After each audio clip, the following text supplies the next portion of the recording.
Okay, so I hope you all submitted your assignments, although I believe it's been extended a little bit. Isn't it? Has it? You don't know. But anyway, it was multiple choice, so it's easy to do and submit, right? So hopefully it's been submitted. And today we're going to start on the next one. Oh, we already started on it a couple of weeks ago, right? We did that discussion on the valuation, if you recall. Today we're going to look at WACC. Maybe we should start by looking at that second assignment. Assignment 2 is due the 22nd of March. So there's not a lot of time. There's about 3 weeks until it's due. We are going to need to cover WACC, investments, working capital, and a little tiny bit of valuations. Not a lot. There's a little bit of valuations questions, like 2 marks each. There's quite a lot of WACC though. So the way we're going to cover this work is we're going to do WACC today, the 5th of March. We're going to do investments next week, the 12th. And then we're going to do WACC the 19th. And I'd like to stay for an extra hour. I know that some of you are already here from 8. On that 19th, just to do that bit of valuations and finish that assignment, right? Because then it's due on the 22nd. I don't know how else to fit it in. And the piece on valuations is not really worth me scheduling a different class for us to come again, right? So we'll see. Maybe we'll be able to do WACC and valuation, working capital and valuations in one shot, but we'll have to see. Okay. There are a couple of WACC questions in the assignment. We may be able to get them today to them all today. Otherwise, we will finish next week and then do investments, which is what I also did with my full-timers. Okay, so today we are looking at WACC. If you remember WACC from second year, WACC is all about working out what the different providers of capital to my business have given me and how much they expect as a return on their money. Usually those providers of capital are equity providers and debt providers. They are a combination of individuals and institutions, financial institutions. But here there's also individuals. And they expect a certain return because they've given us capital. With that capital they give us, the financial manager the company, let's say the company, acquires assets. And we must make sure that these assets have a return that is sufficient to pay back all of those providers, these ones and these ones. Yeah? And so this return that I need to get on my assets is WACC. It's the weighted average cost of capital, isn't it? Why it's called weighted average is because the cost of debt and the cost of equity are different, but the amounts of debt and the amounts of equity are also different. And so this WACC calculation is done by looking at the capital sources that I have in my business, the weighting of those capital sources, and the cost of those capital sources. And then as I take the capital, the weighting, and the cost into account, I'm able to then work out a WACC number. There are 3 ways that we can do this weighting. The first way is to use historical book values. Historical book values. Historical book values is not the preferred way. Historical book values has problems in terms of time value of money. I issued equity 50 years ago. I borrowed money on a mortgage bond 10 years ago. I've just borrowed money this year to buy some trucks. Different time value of money, you're going to get a really funny WACC number if you use historical. So maybe in second year we started learning historical, but now we never use historical unless we really have no other information. The second way is to use market values, today's values. This way is better because at least everything is the same time value of money. Do you agree? The only problem we have with market values is if my current weighting of debt and equity is not optimal, if it's not what I want to achieve in the long term. And do you agree, if I'm buying an asset today which is going to be around for 10 years, I should base it on what my weighting of capital and debt will be over the 10 years, not necessarily today. Do you agree? So the best way actually is to use the optimal debt to equity ratio. And I've spoken to you quite a lot about this optimal debt to equity ratio, isn't it? And the optimal debt to equity ratio is the ratio where WACC is the lowest. WACC is the lowest. And this WACC lowest is where I want to be, isn't it? It's where I want to be in the future. Do you agree? There's a question in your assignment, and we're going to go straight into the assignment, that asks you to look at this. There's my solutions. That asks you to work out this optimal ratio. And I'm going to let you practice it because it's nothing major. So there's this guy called Simpiwe. He's the financial manager of S&S Limited. I've given you copies of the assignment I gave you last week. Eh? Oh, okay. I'll go make some copies once I've debriefed, and I'll go and make for who doesn't have, because we're going to do a bit today. Simpiwe is the financial manager of S&S. He's been instructed to find a suitable funding for a new equipment that needs to be purchased at a cost of 375. You got it? Question 4. It's right at the back. Just go right to the back. The way it printed, I asked it to print side to side. So it pretended we were all Arabic or something. So we're going right to left, isn't it? So when you read the pages, instead of, sorry, we're going this way. So this page is first, then that one, and then on the back, this one, then that one. And it's making you all confused. You found it, eh? Question 4. Okay. Simpiwe needs to find funding for some new equipment, which is going to cost 375. He's identified 2 funding opportunities or options. Capsi Bank will loan you the money, or otherwise shareholders will give you share capital, debt, equity. So he had some discussions with the bank manager, and he also had some discussions with investors that are willing to give you money for shares. And the following information is available. The bank manager said he can give you all the money, the 375. If he gives you all the money, he will charge you 17.5 before tax. Remember WACC, we work after tax, isn't it? Because equity is after tax. We can't work with some things before tax, some things after tax, because we get funny apples, bananas. Hey, we have to after tax that. So I have to times it by 72% to after tax it. Otherwise, yeah. The bank manager says he can give you all of it. If he gives you all of it, he's going to charge you 17.5% interest. But he also says that he can give it to you in multiples if you wish. So he's willing to give you in multiples of 75. So if we look at our investment, he's willing to give you the full 375 or 300 or 225 or 150 or 75 or nothing. The bank. Yeah. If you're going to take the 375, he's going to charge you 17.5% before tax. So we're going to times it by 72. And then he says every 75 that you don't take, so the less you borrow, he's going to drop your interest rate by half. Remember, we have to after tax it. So our interest percentages are going to drop until there it's 0. Do you agree? This number will drop going down like that. When he went to the investors said they really want to invest in this company. They're very keen, and they want to invest the full 375 too, the investors. And they have said that if they take the full 375, they want 15% per annum return. Okay? So 375, 15% per annum is what they want. They say if their portion, if you generate a portion of the funds through a loan, that will increase their risk. That makes sense too, isn't it? So if they give you all the money, 15%. If you borrow some, debt goes up, risk goes up, they want more, isn't it?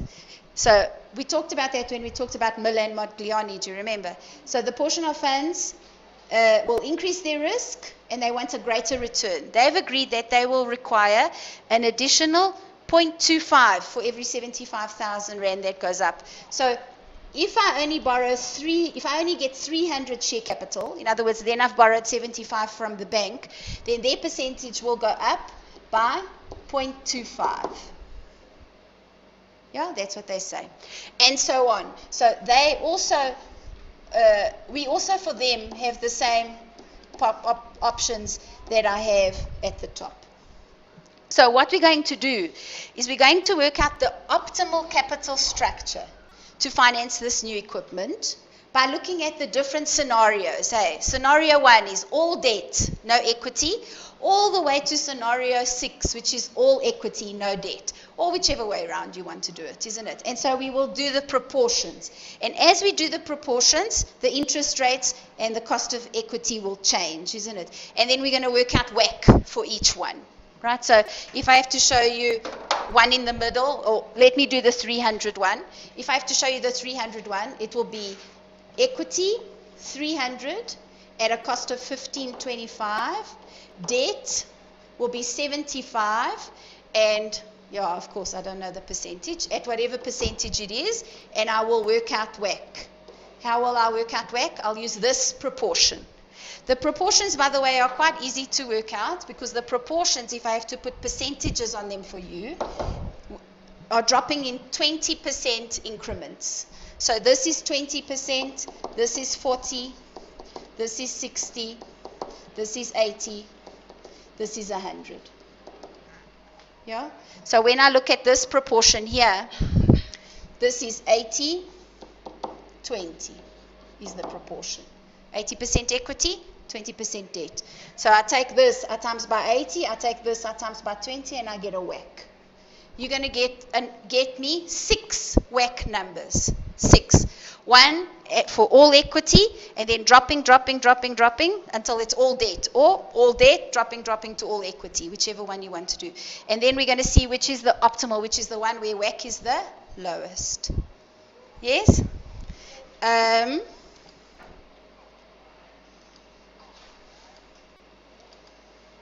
Is this it? No?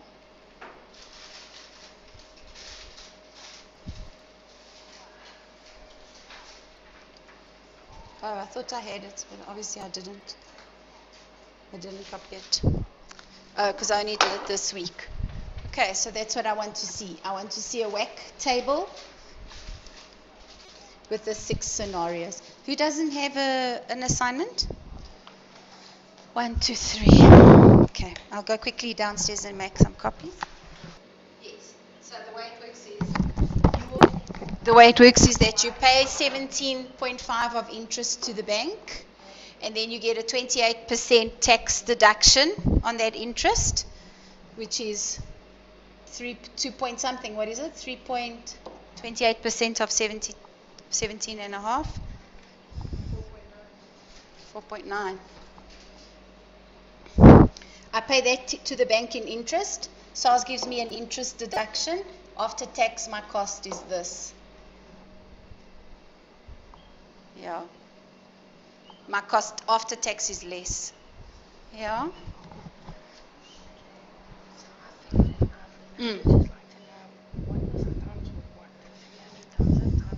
No, your cost times 80. Your cost times 20. And add them together. So let me do the calc down here. 6 scenarios, equity debt, 375, 300, 225, 150.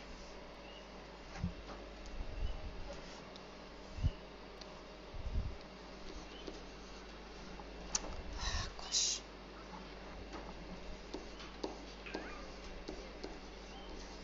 75, 0. Debt, 0, 75, 150, 225, 300, 375. Cost, 15, 15.25, 15.5, 15.75, 16, 16 to 5, but that's 0. 12.6.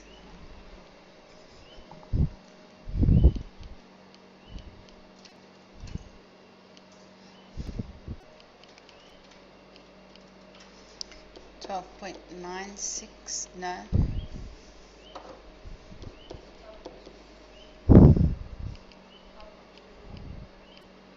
12.24,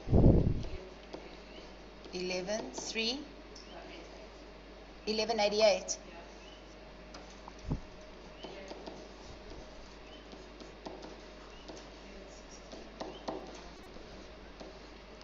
Okay, so now we do our weightings.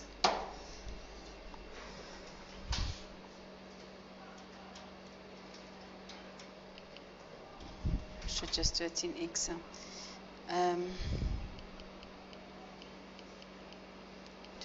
Two.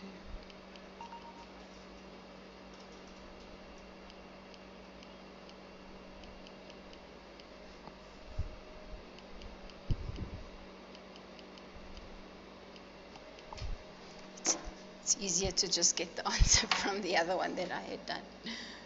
Do you have answers? So the way you were supposed to weight it then, so you weight it according to this proportion. So the weighting, you can weight it according to proportion or according to numbers. So you could say 15.25 times 300 over 375 plus 11.6 times 75 over 375, like that. Yeah. When you get answers,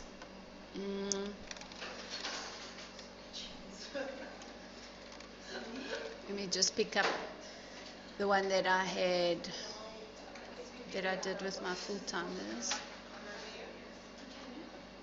My answer is in percentage. Yes. Oh no, it's not that one. It's this one.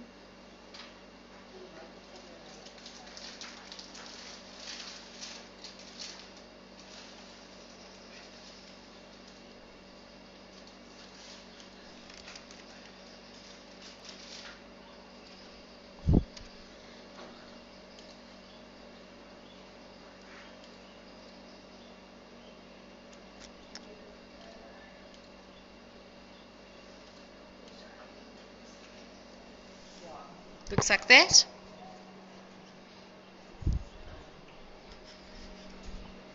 Once you've weighted it,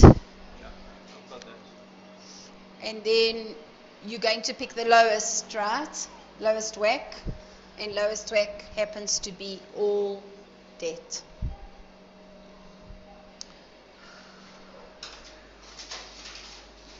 That's just purely because of the numbers that they chose in this question. Yeah. So that's the 10 marks.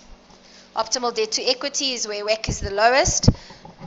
So they will give you different scenarios. In real life, management needs to go and have discussions with, like simply we had with banks, with shareholders. If our debt level was 80% debt, 20% equity, what return would you expect on your number?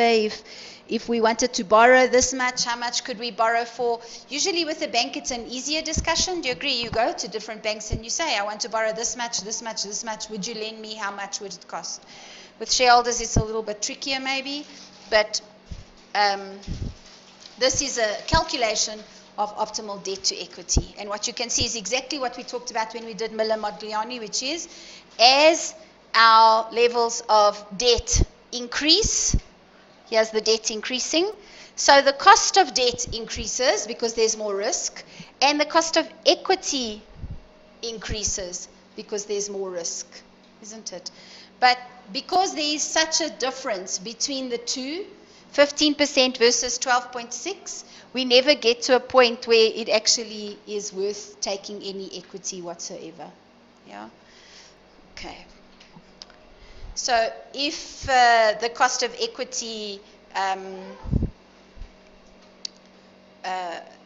it's not really a great scenario to look at because it's just looking at that equipment with a blinker on, isn't it? It's not looking at the company from the perspective that it already has a lot of, it already has debt. So because we're not looking at that, then it's not really giving you a great answer, but that is the answer that I have. What did I do with my assignment? It's here.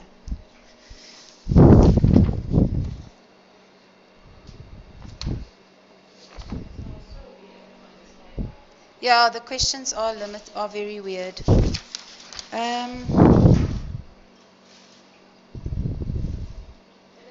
Although, you know what, hey, I've just seen, do you think that question 4 is supposed to be a continuation of question 1?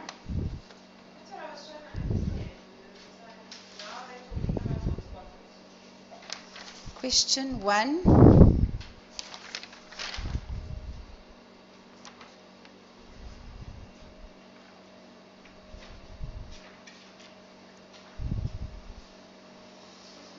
Yeah, they don't say that the questions continue from each other, isn't it? Because really, when you're doing an optimal WACC, you can't look just at that equipment. You have to look at it within the context of the whole company, isn't it? So you'd have to look at it from the context of what we currently already have.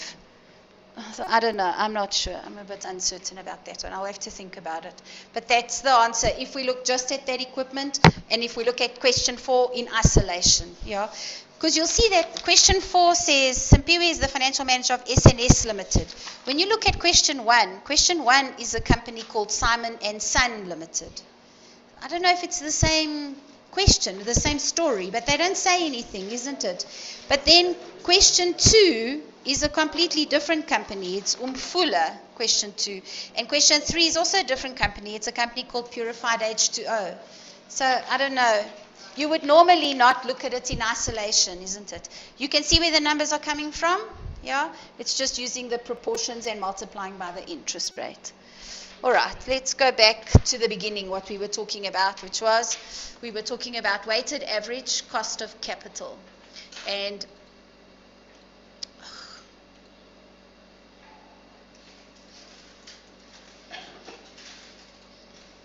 I was saying that as a manager in a business, you need to know what capital you've got, what proportion it's in, and what each one costs. So you can work out a weighted average cost of capital. The best way to weight it is to use optimal, because obviously that's where you're going to try and go to, isn't it? Optimal. And optimal is where WACC is the lowest, and we just did an example, which is a strange example because it wasn't looking at the entire capital of the company. That is the way we would calculate optimal debt to equity ratio. However, in practice or in questions, we really mostly are going to look at market value. So if we look at market value, this is the calculation. Your capital sources on this side, your capital sources tend to be ordinary shares, prefs, debentures, loans, and then I'm going to put it in a different color. If I could find my green pen, which seems to have disappeared. Did I take it? Oh, there it is. Sometimes there's short-term loans over here. Sometimes there's short-term loans over here. But short-term loans normally are not part of capital. Short-term loans are usually working capital, not capital, working cap. And so in a question, unless they say to you that the short-term loans are considered to be part of capital, we ignore them in a WACC calc, isn't it? Therefore, usually ignored because they're part of working capital. But there are companies, small private companies, where I had a client who had a bank overdraft of 100 million rand. They can't get any other finance. The only way the bank was willing to give them money was as an overdraft. Why? They can call it in immediately, isn't it? So there's low risk. Well, not low risk for the bank, but less risk for the bank because they don't have to wait for the client to default. They can just call it in. You've got an overdraft. I want the money. Oh, you don't have it. Okay, stop operating. Stop everything. and let's see how much money I can get back out. So usually short-term loans are not part of capital structure, and they don't come into this calc. So I get my capital sources, and then I need to get market values. And I need to get cost of equity, cost of debt, so that I can work out my WACC. Yeah, you just had a little practice of working out WACC. So this is where all the work is. The work is here in these boxes. Market value of ordinary shares gets split between listed or unlisted shares. Listed shares is share price, which is easy. It's given to you in a question. Do you agree? Unlisted shares is a valuation, a dividend valuation. Usually a dividend valuation for the WACC calc. A dividend valuation. How do we do dividend valuations? It's this model that you remember seeing. P0 is dividend 1 over R minus G. Remember that model, yeah? The price today is the present value of the future dividends in perpetuity. It's a perpetuity model. Perpetuity, payment over I. P0 is dividend 1 over R minus G. Yeah? You remember it from second year. We worked with this formula. And we're going to do detailed work on that formula. P0 is dividend 1 over R minus G. That's the value of prefs. Then, cost of equity. For listed companies, now this is going to be strange for you, we use this formula. We work with it backwards. We use P0 is dividend 1 over R minus G. But now we are solving for R, because it's a listed company, and so I know P. P is the share price, isn't it? So with a listed company, I know P. P is the share price. I know dividends, because I can go and look at the history of dividends, isn't it? I can work out growth. Growth is growth in dividends. I can look at the history and see how has dividends been growing.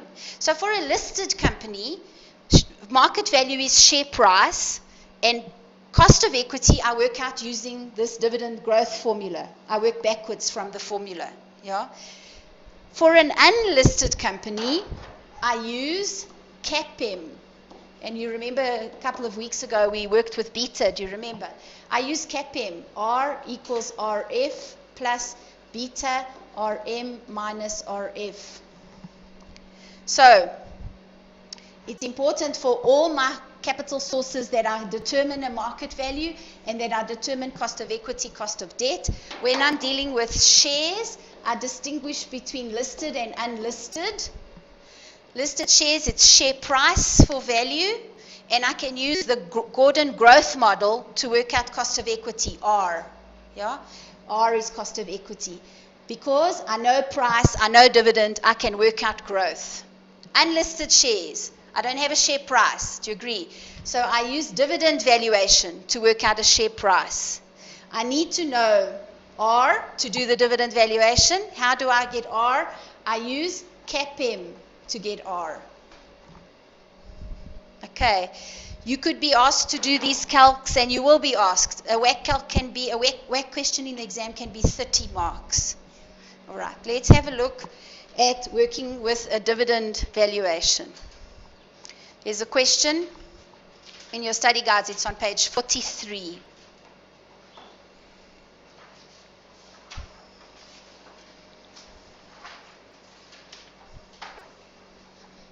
Okay, so a dividend valuation basically says the value of a company is the present value of all their dividends.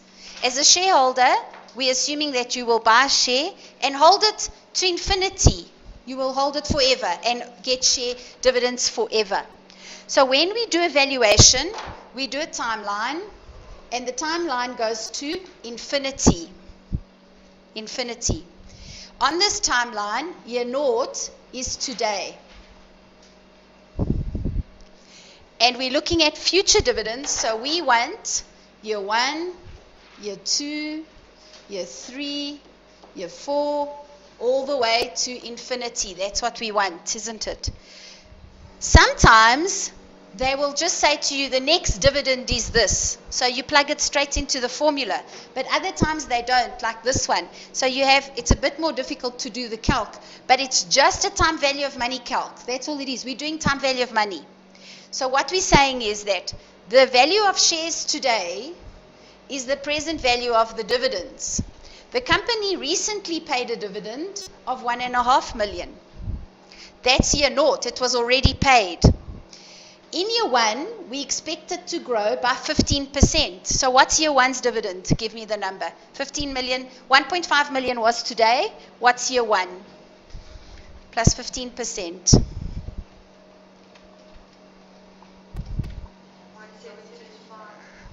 So in year one, I'm going to get a dividend of 1725. In year two, it's going to grow by 10%. So it's going to grow by 172.5. So what's year two?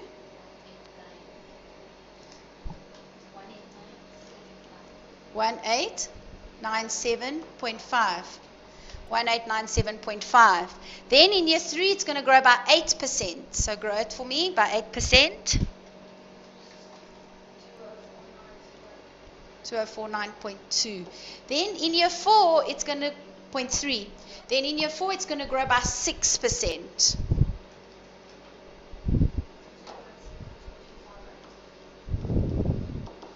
Two one 72258.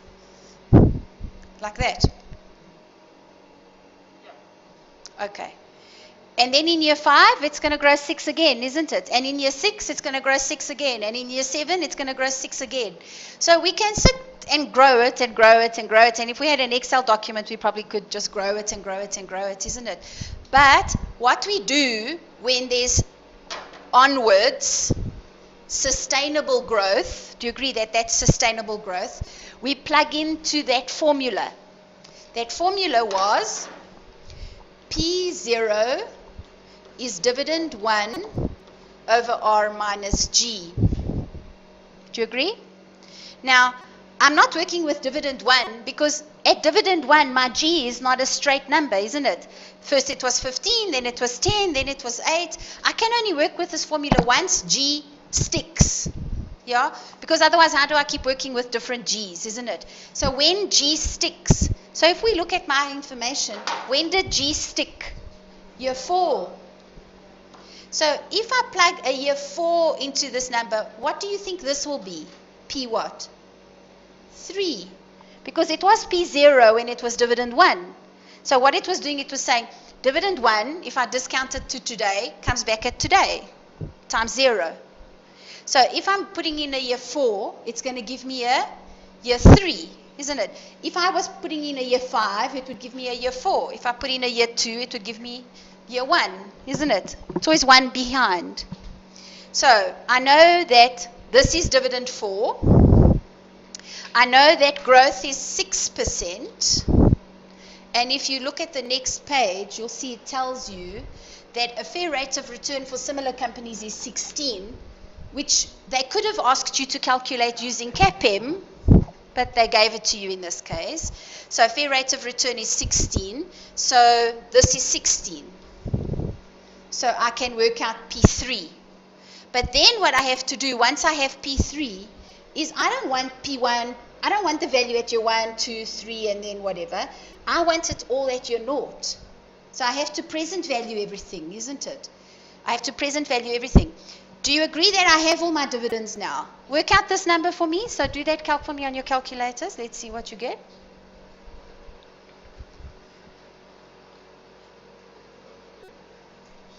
So dividend 4, 2172.258, and you're going to divide by 10%. Do you agree? Just make sure you divide by 10%, not 10. So divided by 0.1, it'll give you 21,728, is it?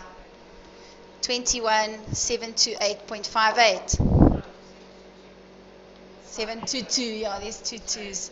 No. It should be easy also to divide. 21,722.58. Okay. Look now at the information I've got. I said to you that the value of a share is the present value of all the dividends. You're sitting at your naught. Your one's dividend 1725. Year 2's dividend, 1897.5. Year 3's dividend, 2172258. Year 4 to infinity's dividend. Do you agree that that's year 4 to infinity? It's a perpetuity model. Payment over I. So this 21 million over here is year 4 to infinity's dividend. 21722.58. Now, year 4's dividend is at time value 3, isn't it? Time value 3. So I'm going to add these two together. This will be year 3, or P3. Year 3, let's just say. Do you agree that those two are the same time value of money? On your financial calculators, using the CFI function, you're going to plug in year 0 as 0, year 1, year 2, year 3, these two numbers together. And you're going to do an NPV for me at 16%, and that will be the value of the shares. All I'm doing is I'm present valuing future dividends to today.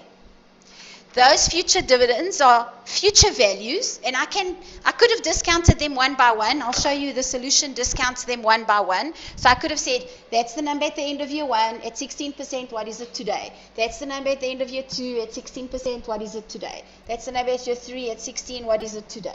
I could discount one by one, or I can just plug it into my calculator using that CFI button and discount it immediately to today. So if you do that, if you can get a number for me, let me also try. So year 0 is 0. It's the first one that needs to go in, is your year 0. 1725 is year 1. 1897.5 is year 2. And then year 3 is 2172.258. Plus the 21. In year 3, I'm going to add them now. 258 plus 21722.58 is 23 million. That goes into year 3. At 16I, and I compute NPV. You see what they get?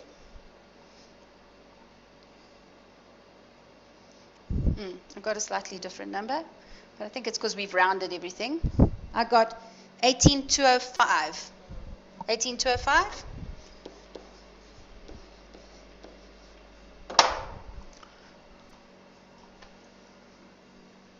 Remember, all I'm doing is I'm taking future dividends and present valuing them. Because I have to go to forever, to infinity, at some stage I have to use this perpetuity model. P0 is dividend 1 over R minus G. That stage is when they say to you, and onwards, it's this growth. So in our case, it was year 4. So that was year 4, it becomes a 3. Then this is the value of year 4 to infinity as at year 3. I add it to year 3's dividend. Those two become year 3, year 1, year 2, year 3. I present value everything at 16%. Using my CFI function. But you can also do it the way that they do it. So this is their numbers. Year 1, 1725. Year 2, 1, whatever. Year 3, and then the perpetuity, which they calculated, and their total. And then they use factors. But you're not going to use factors, right, to do the calc. Let me see. Alternative method. Oh, here's it going into your financial calculator.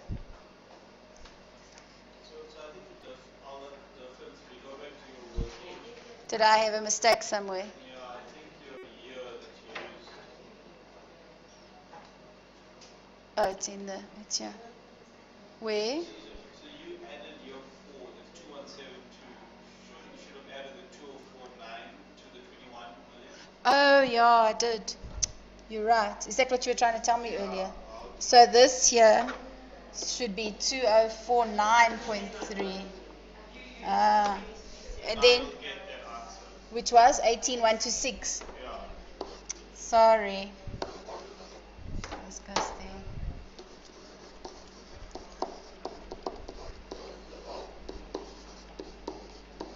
Sorry, I had used the wrong number for my year 3 dividend. I'd used year 4's dividend by mistake. 2049.3 should be that number. And then 21722, which is year 4 to infinity. So all my dividends, year 1, year 2, year 3, year 4 to infinity. You must have all the dividends, year 1 to infinity. And you must discount them at 16% to get them to today's time value of money. That's the value of shares today. If you are a shareholder, the only thing you will ever get is dividends if you don't sell the shares. Do you agree? You sit at home and you get dividends. That's it. You don't get the profits the company makes, you get dividends. If you're going to sell the shares, you get capital growth, isn't it? But we don't assume capital growth unless you get told in a question. If they say to you, I'm going to have the shares for 10 years and then sell them, then you have to try and estimate what you think you'll sell them for in that 10th year, isn't it? And then you will have cash flows from year 1 to year 10. But we assume that shares are going to be held in perpetuity, and so we assume that this is the value of the shares, the value of dividends discounted to today's date in perpetuity. It's one of the problems with doing valuations of shares or companies, that they go on forever. And so when we do time value of money, there will always be some kind of perpetuity. You remember that when you studied time value of money, isn't it? Perpetuities. There will always be some kind of perpetuity. Sometimes the information given in a question is just, in year 1 the dividend is X, and then you will just use that. Okay. In your assignment, question 1 asks you to do, so we've practiced doing the calculation of market value.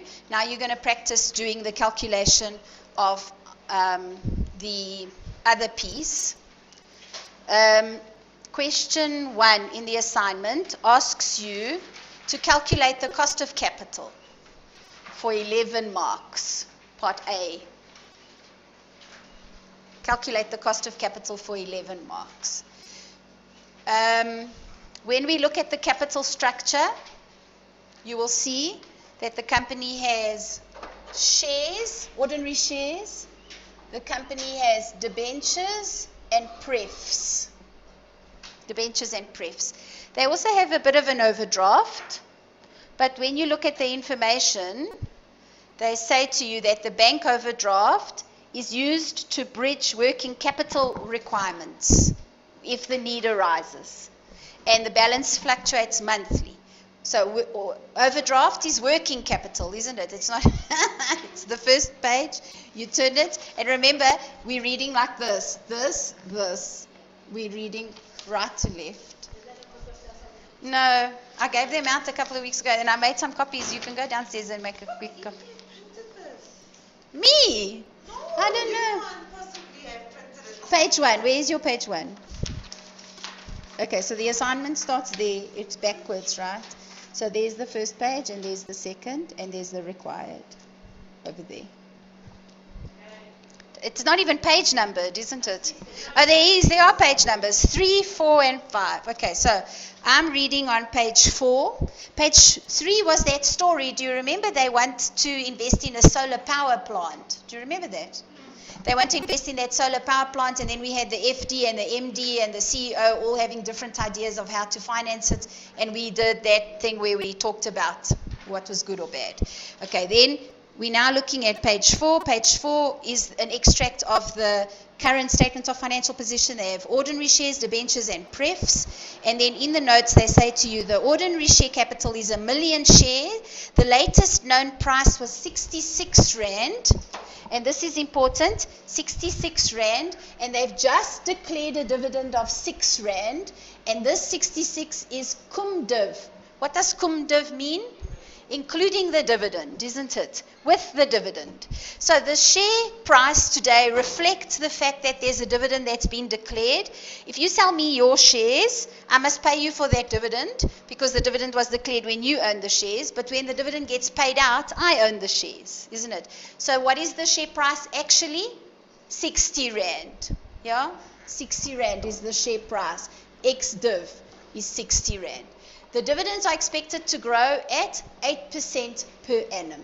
So I want you to start a WACC calculation with the ordinary shares at the top Remember my WACC calc looked like this. Capital ordinary shares, it's a listed one, so we have a share price. And because it's listed, we're going to use this model to work out R, cost of equity. Yeah, you have the share price. There should be information that you have the latest dividend which was paid. Remember, that's not dividend one. Dividend one is the next dividend. It's not the dividend that's already been declared and paid. It's the one that's coming next year. Because that one's already basically paid. It's already been declared, right? Dividend 1 over R minus G. P0, dividend 1, R minus G. You can work out R for me, and you can start your WACC calc. Your WACC calc will eventually look like that. Right? Ordinary shares, market value, cost of equity. You should be able to get those exact numbers. But I need you obviously to do calcs because you need to submit calcs, right? Just the top line.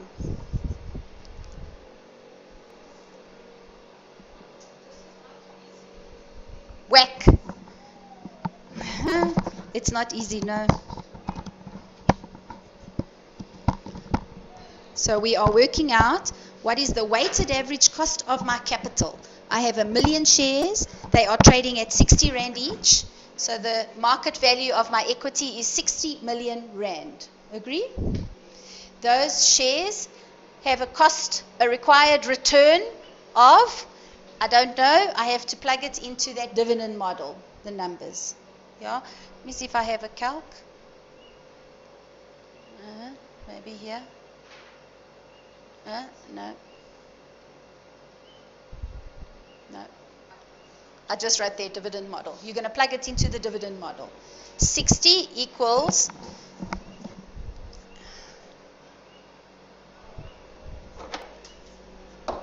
the dividend model, remember, is P0 is dividend 1 over R minus G.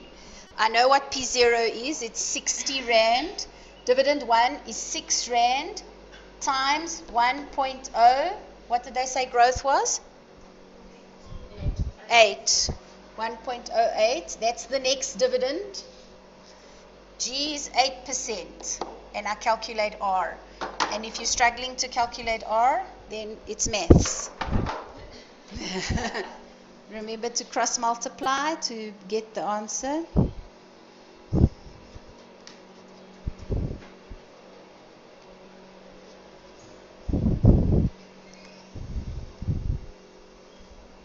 And I got 18.8 when I did it, but you guys check it.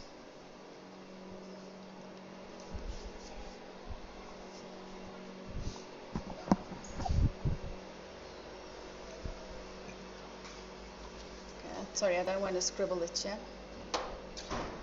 I want this to just stay a clean WACC calc.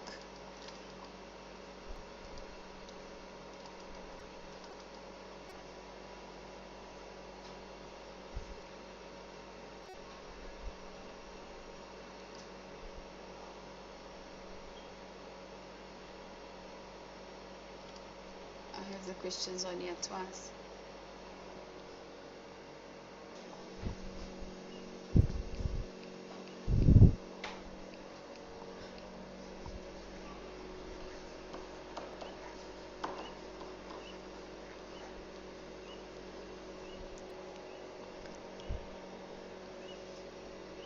Then I cross multiply like this. And I get 60 R minus G is equal to 6.48. So R minus G is equal to 6.48 over 60, which is equal to 10.8%. And I push the G to that side, so it's equal to 10.8 plus 8. 18.8. Okay.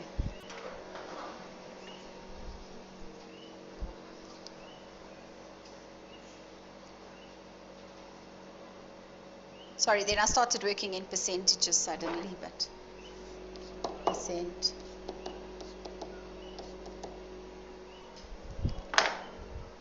Yeah? Okay. 6.48 is a rand dividends. Today's dividend was 6 rand, and then it's going to increase by 48 cents, which is 8%.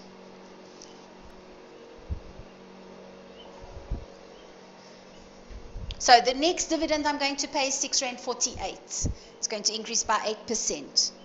6 rand 48 is the next dividend, is dividend 1. 60 rand is the price today, P0. When I cross multiply, I get 60 times R minus G is 648. Then I divide by 60 on both sides, and I get R minus G is 10.8. R minus G. But I want R, so I have to add the G to both sides. When I add the G to both sides, I get plus 8. R is 18.8. Yeah? So, if I go back to my story at the beginning about ordinary shares, when I work out WACC, I need to work out market value and I need to work out cost. When I work out market value, if it's a listed company, I use share price. You just saw now in the assignment an example where you got given share price. Yeah? You even got given a cum div price, you had to take the dividend off. In the example, we worked out an example, worked with a question that we had to do a dividend valuation on, isn't it? To get a market value. Then, on the cost of equity, you just saw now a listed company, we had to use the dividend model. The minute they give you growth, you know you have to use the dividend model, isn't it? You plug everything in, you got R. We have in previous lectures worked with CAPM, right, when we worked out beta. And if they give you things like beta, a risk-free rate, a market return, you know you have to use CAPM, isn't it? Usually the rules are, you get given G, you have to use growth model. You get given beta, you have to use CAPM. Although in third year, they sometimes ask you to calculate beta. But all right, so that's the value of equity.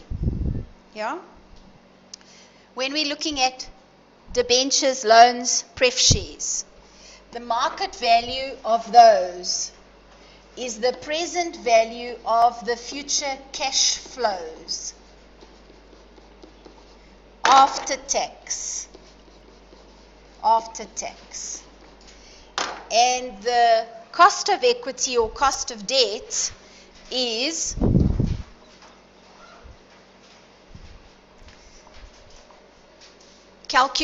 the market I. Or if you need to calculate it, sorry, let me do it in green, is the market I. If you asked to calculate it, it's effective I. But let's work with that one first, this one over here. When I say that it's the present value of future cash flows, what do I mean? Okay. You have to draw a timeline. Usually with preference shares and debentures, especially if it's debt, it's redeemable. It ends, isn't it? We draw a timeline. On that timeline, let's say it goes to year 6. We sit at year 0 and we ask ourselves, what are the cash flows that will happen in each of the years? And I don't have 6 years, do I? It's fine, I'll just squeeze one in. What are the cash flows that are going to happen in each of the years that I discount to today? Because that's the principle. Present value of something is present value of future cash flows.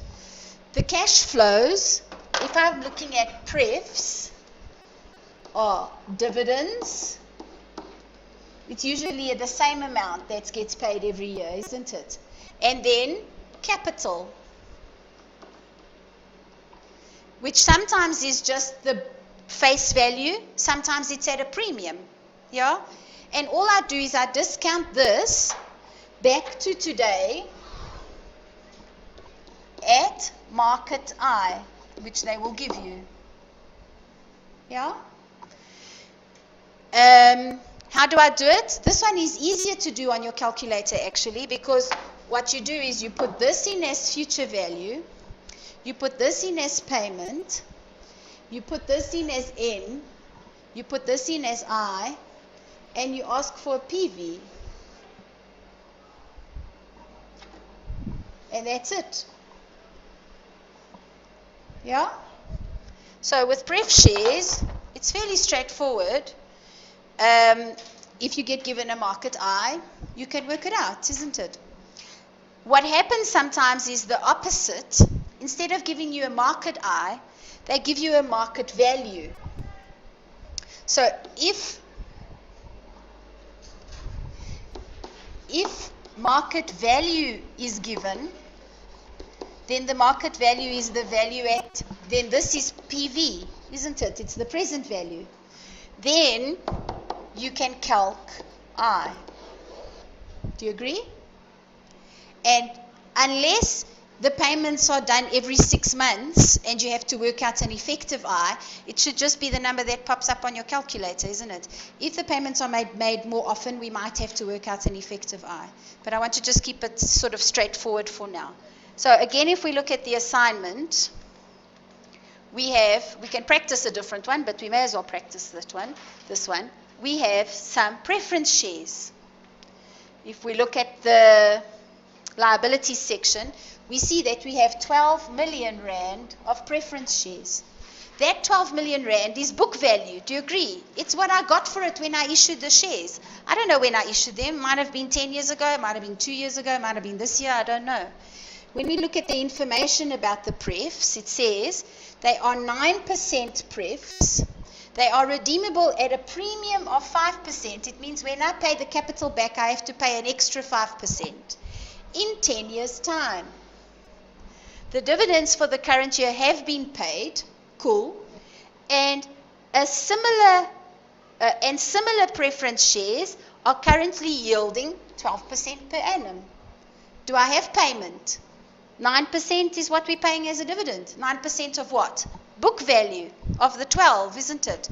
I have a payment, 9% of 12. Do I have a future value? Yes, 12 million plus the premium of 5%. I have a future value. Do I have N? Yes, in 10 years' time. So I have to pay dividend for 10 years. At the end of 10 years, I pay the capital back. Do I have an I? I have a market I, 12. Can I work out a present value? Yes, I can. Okay, on your calculators. Now, just be careful there, because sometimes students have a habit from second or first year to put your payment and your future value, one as a plus, one as a minus. Yeah. Try to start thinking about these as cash flows. The dividend is a cash flow out. It's a minus on your calculator. The capital is a cash flow out. It's a minus on your calculator. If you put one as a minus, one as a plus, you're going to get bananas. Eh? So dividend is a payment, cash flow out. Capital is a payment, cash flow out. Minuses on your calculator. And then 10 in whatever I, and then PV. Let's see who can get this PV first. I've got too many pages open here. I copied the assignment in twice, I think. Let me just double check.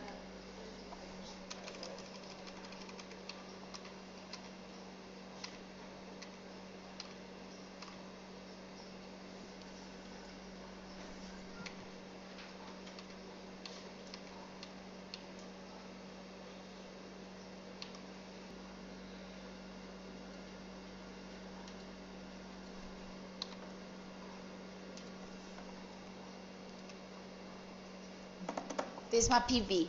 10, 159, 104.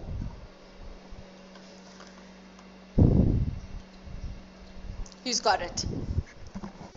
Still doing it?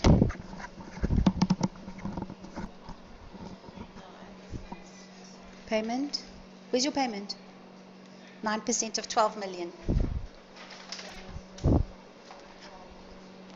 No calculator today. Yours? Is it? 12 million Times 9% is payment. Your I's not 9. Your I's your market I, which is 12. 12, yeah. That when they give you the information for the pref, hey, this information, and they say the pref pays interest. What do they say? It's a no. I mean the wrong question, isn't it? Oh no, I think I deleted. I think I deleted the question. Oh no, here it is. When they say to you that the 9% prefs, that 9% is always payment. It is not I. Do not ever, ever plug that into I. That is not I. That's just telling you what interest or dividend is going to be paid. So on your calculators, this is I. Sorry, not that. This is I. This is N. 12 million plus 5% is 12,600. 12,600 future value cash out. 9% times 12 million. 12 nines are 108. 1080 is payment. That's what you plug in. 1080 payment. 12,600 future value. N10 I12. And it gives you, those of you that are nodding, this number, 10159,104. Okay, so for my WACC calculation, my value of my preference shares, 10159,104. If they had said to you, this is the value of the shares, they're trading on the exchange, this is the value, then you could go and work out I by working backwards, isn't it? You put all the numbers in, you ask it for I. Do you agree? So with pref shares, they have to kind of give you one or the other. We can't sort of work with nothing. Yeah. So do you agree? 10159,104. And then cost is 12. It was given. Okay. Now, debentures. Debentures is almost identical to what we just did with prefs, debentures and loans. The only difference with debentures is that in third year, we work after tax. Do you remember second year? FSC 2602.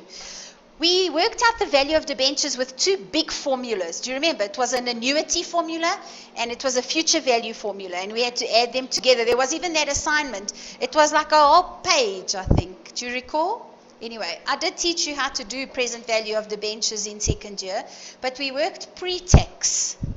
In third year, we work after tax. So what you're going to do, it's exactly the same story that we had if there are 6 years. It's exactly the same story, but what you're going to do is you're going to work after tax. So what do debentures pay? Debentures pay interest. Do you agree? Debentures pay interest. If I have a debenture, it's going to pay interest all the way every year. But SARS gives me an interest deduction. So my net cash flow is after tax, after interest, after tax, sorry. My net cash flow is after tax. So I'm going to times by 72% or take 28% off. Yeah? So I will work with interest after tax. At the end over here, I will have the capital that's being redeemed at a premium or not a premium. And I will have a market I, and I will discount all of this, PV, at market I. And this will be my N up here. Do you agree? It's exactly the same. The principle is the value of something is the present value of all the future cash flows using a current market rate of return. Okay. When we go back to those debentures, let me just show them to you quickly. The principle around this debenture. This debenture is sitting in my books at 12 million. Do you agree? 12 million. Yeah? On my balance sheet? The pref. The pref is sitting on my balance sheet at 12 million. Yeah, sorry, I'm talking about the pref. It's sitting here at 12 million, isn't it? I have a pref that's paying, I'm paying those preference shareholders 9%. And it's sitting in my books at 10 million. The market is paying similar prefs 12%. So do you think my shares are worth a lot or a little in the market? Less, isn't it? I'm paying less. I'm paying less, isn't it? Will you buy them for 12 if I'm only paying you 9? You're going to say, no. You have to give them to me at a discount because I'm going to be losing 3% interest every year, isn't it? And you can see when we worked out the value of this pref, it worked out to 10, isn't it? It will work out less because it's only paying 9 and the market's paying 12. It's not worth 12 million. It's worth less. If we look at the debentures now, the debentures is going to be a similar story. The debentures were issued at a pre-tax coupon of 11.11, redeemable in 8 years' time. Redeemable at the end of 8 years. 3 of the 8 years have already expired. How many years are left? 5. Because I'm not looking at the years that have already expired. I've already paid that interest. I'm only looking at future cash flows, isn't it? 3 of the years have already expired. Similar debentures are yielding 13.89 pre-tax. Now, I've got to do everything after tax. Do you agree? Everything after tax. So I have to, after tax, remember this coupon is for payment. It's for the interest payment. This is the market I. Okay? You can do a number for me. When I did this with my other class, we landed up with all different numbers. So I'm going to just do it with more rounded numbers for the purposes of comparison. Everybody was all confused with the numbers I had. Okay.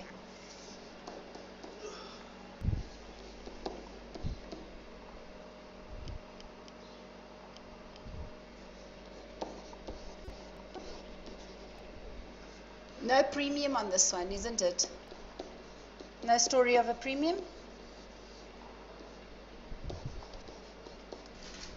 If you didn't round, which is what I did when I first did it, so I didn't round the percentages off to 8 and 10, I got slightly unrounded numbers, and then I got that answer.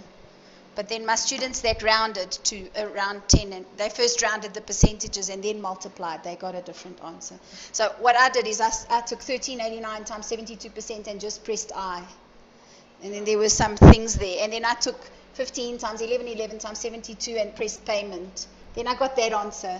But then if you did it the other way, you got a slightly different answer because of rounding. If you use 10% and 8%. So these are your numbers, either 13,862 or 13,861, something like that. Yes or no? The 50,000 is a future value, right? Future values, 15 million. Yeah, or thousands, because I'm working in thousands, yeah. Do you agree with the numbers? Something different. You must download an app. The financial calculator app. Look, I downloaded one. It looks exactly like my financial calculator. Yeah, all the buttons look the same. There's even one for the 10C and whatever. I don't know. Well, it's not really. It's not tactile. You know, calculators are tactile. Like when you press a button, you feel that you're pressing a button, eh? And then these screens are not, like you're just tapping. So it's not tactile. So it's not as, it's nicer to press a button because then you know you've pressed it with your finger, isn't it? I have to keep checking whether it picked it up or not. Yeah.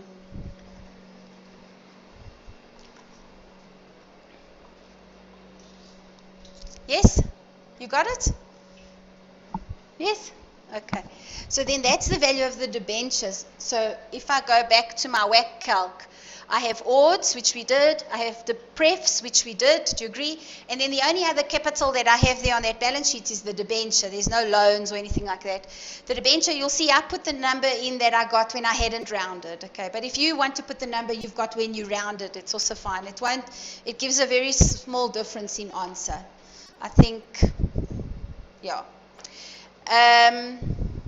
Then you times it, the cost of the debt is after tax, so it's got to be 10%, not 13.59. So you have to always work after tax. So when you work with debt, it's always after tax. So this is an after tax number. It's the given times 72%.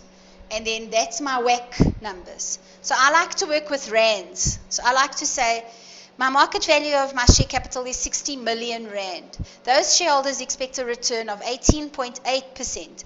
So I need to have 11.28 million rand to give them. My debentures, they expect a return of 10% on 13,861,877. They expect 138,6,188. Actually, if you went and looked at let me just double check.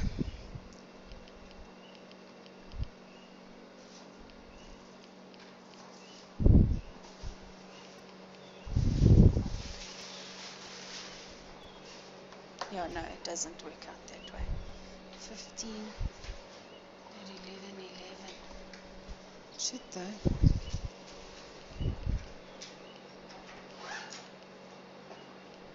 Oh, it doesn't because of that stupid thing. Okay. I get 1386188. Then the prefs, they have a market value of 10159 at a market return of 12. They expect a return of 1219. So what assets, when I buy assets with my capital, 84020981, I must make enough of a return that I've got 13 million to pay out, because that's what I have to pay everybody. And when I do a WACC, which is that's how much I need, this is how much capital I've got, I get 1653. There's another way to do the WACC, which is to work with the proportions, isn't it? Like we did when we did the optimal debt to equity. So you could work out what percentage of 84020 is 60, and then times that by the 18.8. That's the green numbers I have here. So the green numbers are 60. It's the percentages. There it is in green. 60 out of 84020981 times 18.8 gives me 13.42. So this is the proportions. 1342, 150, 164, 1656. It's slightly out. It's just out because of roundings. Yeah. It's just because of roundings. Then, because I think I worked with percentages, with round percentages.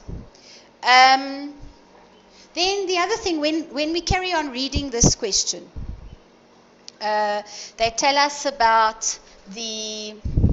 Sorry, we have to go back to the question. So they tell us that they currently have share capital, debentures, and prefs. They give us this whole story about the share capital, about the debentures, about the prefs. They tell us about the bank overdraft. And then in point 7, they tell you about the target structure of the company. So they say to you, the target structure of the company is to have 60% equity and 40 debt. And the 40 debt would be 20 debentures and 20 prefs. Okay? These preference shares are debt. Yeah? We've had this discussion when we first looked at the question, I think. So another way to do your cost of capital calc would be to use the optimal debt to equity ratio to do your weightings, isn't it? And that's what I did here in the question at the end. Although I think that for the number of marks that it was, that wouldn't have been enough marks, is my feeling, that they wanted you to work with market values. But if we were to use the optimal debt to equity ratio, it's 60, 20, 20, isn't it? So it's 60 times 18.8, 20 times 10, which is 2, 20 times 12, which is 2.4. And so 11.28 plus 2 plus 2.4 gives me 1568. And you can see that at the optimal debt to equity, my WACC is cheaper actually than at the current structure that I've got, isn't it? So I currently have more than 60% ordinary share capital because I have 60 over 80, not 60 over 100, isn't it? And so over here would be, if I had the optimal, this is what it would work out to be. Questions? I am going to come back to WACC. It is something that can be a big question in the exam, because there's so many things to work out. So I am going to come back to it. I promise you that. Normally I would, if you look, I can show you my schedule. I would do 2 weeks of WACC. But unfortunately, we've got this assignment that needs to get submitted, isn't it? So I'm doing big picture. I've shown you the calcs, isn't it? And we're going to practice some more. I promise you we're going to practice some more. Okay. There's one more piece that needs to be done just to finish off this question, and then at least I'm satisfied that those bits of the assignment are done. And it's part C of the assignment question. Part C, we've done part A now. Part A was calculate the cost of capital. It was 11 marks. Where was all our work? Cost of equity. We did that KEPM. We did that dividend model. And then we did the market value of prefs and the market value of debentures. Yeah, that was all our work, 11 marks. Then B was the memorandum where we evaluated all the views on the funding, which we did before. C says, oh, hang on. Just remind me when we do investing next week that I have to talk to you about these assumptions. Okay, will somebody just remember? Because they also ask you to indicate which assumptions. And there are 3 marks for the assumptions. Okay, but that's investing. It's part of investing, which we'll do next week. Part C, is a piece that we can do now. It says, with supporting calculations, demonstrate the company's ability to raise debt or equity or both if working towards a target capital structure. Okay. We're going to start with what we have today. This is what we have today. We have this much equity, this much debt, debentures, this much prefs, this much capital. Do you agree? So the way that we would do that calculation, if you remember from second year, question 4, looked a little bit like this. Current position. I have odds, I have prefs, I have debentures, I have a total. Yeah? Then I have the additional investment.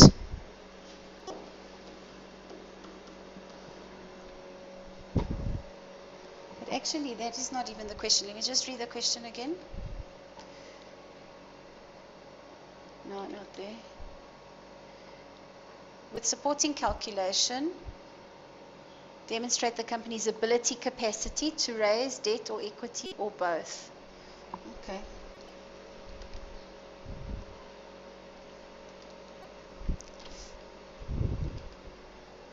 We then have this new investment. It's 16.25 million. Is that right? 16.25 million. Okay. Which will give me my new capital. My new capital. My new capital is going to be my current capital plus my 16 million will be my new capital. My new capital should ideally be in the optimal debt to equity ratio, isn't it? Because we saw it was cheaper at the optimal debt to equity ratio than at my current WACC. So this here should be 60, 20, 20. You're going to work backwards. So you're going to work like this. What is it now? What do I need more? What will it be later?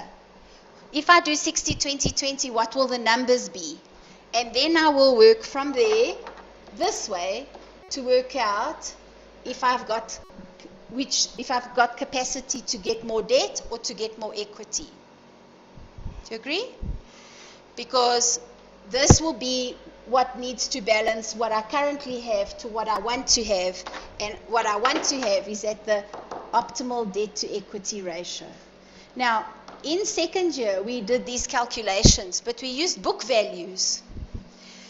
I think that in third year, we must do the calculations using market values. Yeah, because book values, do you agree, is just an old number. It really has no meaning, isn't it? What did you pay? I remember as a child going to the corner shop and paying ½ cent for a chappie. What is that? Like, we don't even have, what is the smallest we've got now? 10 cents, isn't it? I don't even know. What does a chappie cost? Is it 10 cents? Or is it? 50 cents. Check out inflation. What inflation was that? Is 50 cents? Really? You still buy Wilson toffees. And when you were a child, how much were they? Do you remember? 5 cents.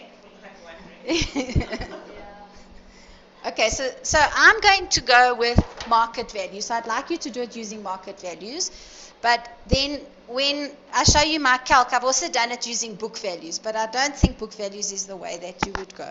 Okay, so we're going to start with markets. You've got the markets from your calc, isn't it? It was 60 million. And it was 10 something and 13 something, isn't it? You're going to complete it. And then we had 84 something at the bottom. Yeah? So you're going to start with what you have from your WACC. You're going to work that way to get to where you are. And then you're going to say, for this investment, this is the capacity that you have to raise one or more of the other.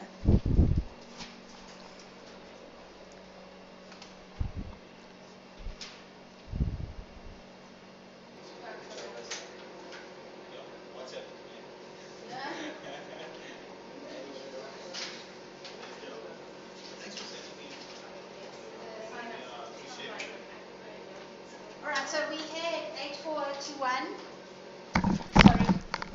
We had 84021, which was our existing market value. It came off our WACC calc, isn't it? Then we were going to add 16 million for this new project, so then we will have 100 million of capital. When you look at the 100 million of capital, 60 out of 100 is more or less your 60%. We really, if we want to aim towards that 60-20-20, should not really use share capital for the investment. Do you agree? We should use a combination of prefs and debentures. More prefs, less debentures. If we use book values, our current book value is 77, plus the 16 is 93, and if you do that, then you'll end up using a bit of share capital. But I don't think that book values is the way to go, isn't it? I think market values is the way to go. So today we did question 1, we did A, and we did C. We're going to finish question 1 next week when we do investments. And then we did question 4, which was the assignment question. I will come back to WACC. We will practice some more WACC questions. But really, we did do WACC in second year. All we learned this year is that we now have to work out those market values or those costs, isn't it? Work backwards or work forwards. Okay. I'll see you guys next week.